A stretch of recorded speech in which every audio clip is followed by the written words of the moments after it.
पाकिस्तान और पाकिस्तान के जरिए पनपने वाला आतंकवाद बरसों से हिंदुस्तान को जख्म दे रहा है। उरी हमले के जवाब में कामयाब सर्जिकल स्ट्राइक्स को अंजाम देकर हिंदुस्तान के बहादुरों ने आतंकियों को उनकी औकात का एहसास तो करा दिया, लेकिन आतंक का दानव पूरी तरह से खत्म नहीं हुआ है। और इसी आतंक को जड़ से मिटाने के लिए अब सेना ने सरकार को दिया है एक फुल प्रूफ प्लान।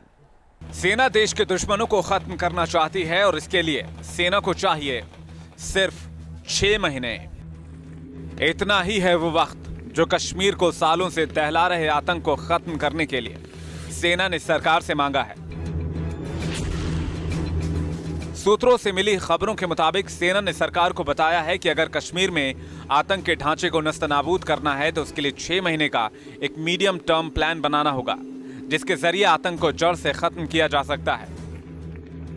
दरअसल कश्मीर में हमला करने वाले आतंकी पाकिस्तान अधिकृत कश्मीर में बने लॉन्च पैड से घुसपैठ करते हैं और इन्हीं इलाकों से आतंक को हटाने के लिए सेना ने 6 महीने के वक्त को जरूरी करार दिया है। उरी हमले के बाद एलओसी पर बने आतंकी शिविरों को तबाह करने के मकसद से ही सेना ने सर्जिकल स्ट्राइक को अंजाम दिया था, जिसमें न सिर्फ आतंकियों को मौत के घाट उतारा गया बल्कि उनके कैंप भी तबाह कर दिए गए थे। सूत्रों के मुताबिक सेना ने सरकार को यह भी बताया है कि 1-2 बार सर्जिकल स्ट्राइक कर देने भर से आतंकियों के इंफ्रास्ट्रक्चर को पूरी तरह खत्म नहीं किया जा सकता। यानी सेना 6 महीने तक एक बड़ा अभियान चलाकर आतंक को जड़ से खत्म करना चाहती है। जब लड़ाई देश की सुरक्षा के लिए जरूरी है तो वो हम करेंगे। ये जो सर्जिकल स्ट्राइक की थी ये भी यही वजह थी कि हमने बार बार उनको बोला कि भाई आप आतंकवादी हमले बंद कराएं। जब पाकिस्तान ने रीजन की बात नहीं सुनी तो हमें लाइन ऑफ कंट्रोल के पार जो आतंकवादियों के कैंप हैं उन पर हमला करना पड़ा। अगर सेना के कहे मुताबिक 1 या 2 सर्जिकल स्ट्राइक से पीओके में चल रहे टेरर कैंप्स को तबाह नहीं किया जा सकता, तो क्या सेना को इस किस्म की सर्जिकल स्ट्राइक को लगातार करना चाहिए? सेना का प्लान क्या है? या सेना आतंक के खिलाफ कौन सा नया रास्ता और रणनीति अख्तियार करना चाहती है? इसे लेकर कोई ठोस जानकारी सामने नहीं आई है, लेकिन जानकारों का मानना है कि सर्जिकल स्ट्राइक भी एक विकल्प है जिसके जरिए आतंकी ठिकानों को बर्बाद किया जा सकता है। मैं समझता हूँ ये स्ट्रेटेजी सही है। उस आतंकवादी हमले के बाद भी हमने ये नहीं कहा कि हम एग्रेशन करेंगे, अटैक करेंगे या लड़ाई करेंगे। अगला कदम पाकिस्तान क्या उठाता है, हमारी रिएक्शन जो है वो उस पर निर्भर होगी। अगर सेना ने सरहद पर बने इन लॉन्च पैड्स को सर्जिकल स्ट्राइक से तबाह किया तो ये वाकई आतंक के लिए एक बड़ा झटका होगा, क्योंकि इस तरह के हमले न सिर्फ आतंकियों के लॉन्च पैड्स और उनके कैंप्स को बर्बाद कर सकते हैं, साथ ही साथ आतंकियों के मनोबल को भी तोड़ सकते हैं। Team news nation. हम आपको बता दें, ये साफ कर देना चाहते हैं कि सेना ने आतंक को खत्म करने के लिए सरकार को जिस प्लान के बारे में जानकारी दी है उसमें सीधे तौर पर सर्जिकल स्ट्राइक्स के इस्तेमाल का कोई जिक्र नहीं है। लेकिन ऐसा नहीं है कि सिर्फ सर्जिकल स्ट्राइक के जरिए ही आप आतंक पर लगाम लगा सकते हैं। सोच समझकर सेना ने जो वक्त सरकार को बताया है उसमें कई विकल्पों के इस्तेमाल के साथ आतंक की जड़ों पर करारा प्रहार करने जैसे विकल्प खुले हुए हैं। सीज फायर वायलेशन यानी युद्ध विराम का उल्लंघन। पाकिस्तान इसे एक हथियार बनाकर इस्तेमाल करता रहा है। कभी आतंकियों की घुसपैठ के लिए कवर फायरिंग मुहैया कराना, तो कभी सीमावर्ती इलाकों में रहने वाले हिंदुस्तानियों में दहशत पैदा करने के मकसद से पाकिस्तानी फौज लगातार सरहद पार से गोलीबारी करती रहती है।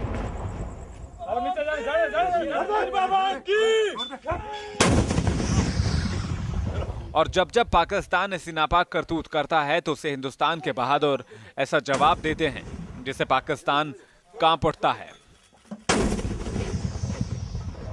बॉर्डर पार से हेवी फायरिंग ये भी विकल्प है जिसके जरिए सरहद पार किए बगैर आतंकी कैंप्स को निशाना बनाया जा सकता है।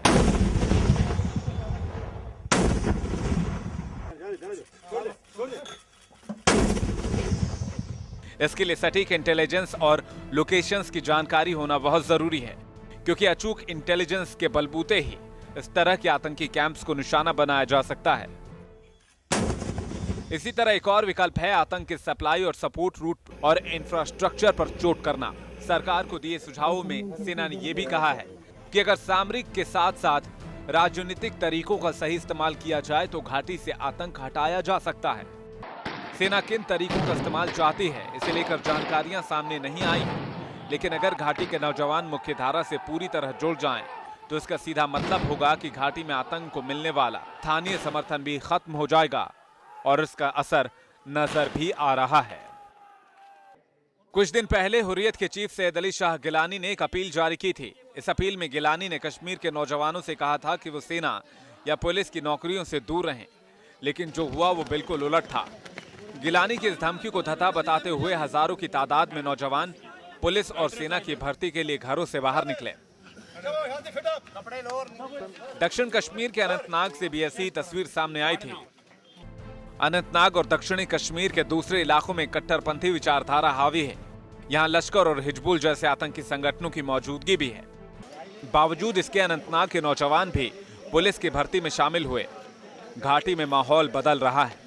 आम कश्मीरी समझ चुका है कि अलगाववाद और आतंक की आग जिंदगी नहीं बल्कि जहन्नम की ओर ले जाती है, और इसी वजह से सेना चाहती है कि इस माहौल में आतंक पर निर्णायक प्रहार किया जाए। Team news nation. एलओसी और बॉर्डर पर पाकिस्तान लगातार फायरिंग कर रहा है। आज जम्मू कश्मीर के नौशेरा, अखनूर और दूसरे सेक्टर में सुबह से ही पाकिस्तान की ओर से लगातार फायरिंग जारी रही। पाकिस्तान गोलीबारी के साथ साथ मोर्टार दागकर रिहायशी इलाकों में को भी निशाना बना रहा है, लेकिन उसके उकसावे की कार्रवाई का भारतीय जाबाज मुंहतोड़ जवाब दे रहे हैं। पीओके में भारतीय सेना के सर्जिकल ऑपरेशन के बाद से पाकिस्तान बौखलाया हुआ है और सरहद पर उसने अपनी बंदूकों के मुंह भारत की ओर खोल दिए हैं। बीते कई दिनों से पाकिस्तान लगातार सीज फायर का उल्लंघन कर रहा है। सुबह से ही पाकिस्तान की सेना ने नौशेरा, अखनूर, कलसियां, झंगर और कलाल सेक्टर में गोलीबारी के साथ साथ मोर्टार शेल भी दागे। आज अखनूर सेक्टर में जो पलांवाला है और साथ ही गिगरियाल और इसके अलावा जितने बॉर्डर के इलाके पड़ते हैं वहाँ पर हैवी शेलिंग जो है करीब 1:30 बजे से चल रही है और इस समय भी यहाँ पे हैवी शेलिंग जो है वो सुनी जा सकती है। उसके गोले जो गिर रहे हैं उसको महसूस किया जा सकता है। और अभी भी मैं आपको बता दूं कि जब मैं बात कर रहा हूं उस समय भी ये हैवी शेलिंग जो है यहाँ पर बॉर्डर पर चल रही है और लगातार यहाँ पर आवाज़ें जो हैं वो यहाँ पे सुनने को मिल रही हैं। भारतीय सेना पाक फौज की फायरिंग का मुंहतोड़ जवाब दे रही है, लेकिन हैवी फायरिंग की वजह से सरहदी इलाके के लोगों को अपना घर-बार छोड़कर रिलीफ कैंपों में शरण लेनी पड़ी है। बहुत डर लग रहा, बहुत फायरिंग हो रही थी वहाँ पे। 42 गांव हैं जो कि इस एरिया में अफेक्टेड हैं। अगर थोड़ा सा ये रेंज बढ़ा देते हैं तो उससे और भी गांवों को ज़्यादा फर्क पड़ेगा। सभी डरे हुए हैं, अंदर छुपे हुए हैं, बच्चे भी रो रहे हैं।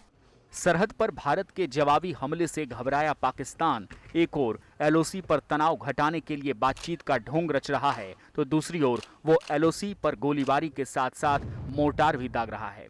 मकसद सिर्फ एक ही है, आतंकियों की घुसपैठ कराना। पाक फौज फायर कवर देकर आतंकियों की घुसपैठ कराने की पूरी कोशिश कर रही है, लेकिन उसकी हर नापाक हरकत पर सुरक्षा बलों की पैनी नजर है।